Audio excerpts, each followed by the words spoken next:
C'est exactement dans la continuité de ce que je disais. Si le Hirak, c'est le peuple algérien, et c'est comme ça que je l'ai toujours pris et considéré, le peuple algérien, vous avez des représentants de l'extrême gauche à l'extrême droite. C'est leur droit absolu.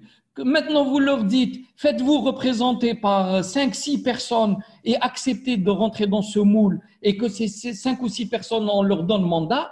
Non, ça ne peut pas être. Les personnes représentant le Hirak, donc représentant le peuple, doivent sortir du suffrage universel. Et à partir de ce moment-là, le Hirak ne peut pas devenir un parti unique.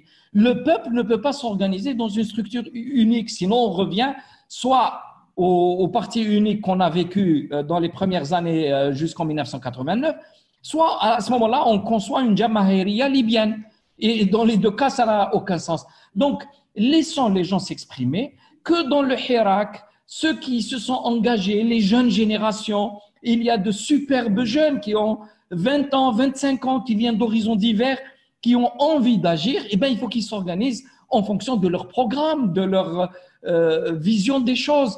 Et on a besoin d'une pluralité. Pourquoi systématiquement éliminer tous les autres pour exister simplement entre soi? Donc, laissons s'exprimer cette pluralité, que les jeunes s'organisent. C'est pour cela que, quand je vois, par exemple, dans la proposition de la Constitution, maintenant, un parti politique ne peut plus être refusé sous quelque réserve que ce soit par l'administration, ça signifie que la porte de la pluralité est ouverte. Il faut en profiter. Alors, au lieu de crier tous les vendredis des slogans, aussi justes soient-ils, et rentrer à la maison entre chaque vendredi, je pense qu'il serait mieux de se reposer le vendredi et travailler politiquement entre les deux vendredis, c'est-à-dire les 6 jours de la semaine.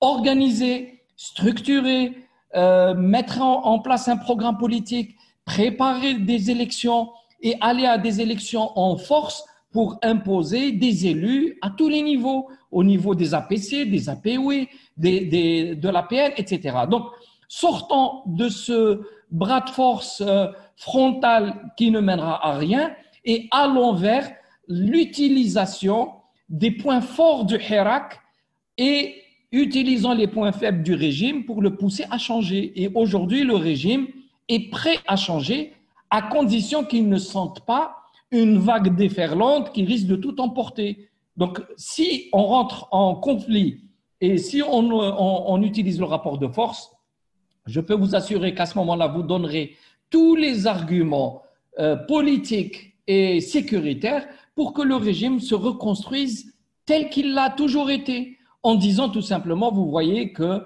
la classe politique, je ne parle pas du peuple, mais de la classe politique est immature, qu'elle ne veut pas agir, qu'elle est là, elle veut vivre sur le dos du peuple. Le peuple, il sort, il s'exprime, et puis vous avez quelques éléments qui parasitent tout cela et qui essayent simplement de liquider les adversaires politiques en utilisant toujours la même rhétorique. Le peuple a dit, le peuple le veut, je représente le peuple. Non, monsieur, personne ne représente le peuple.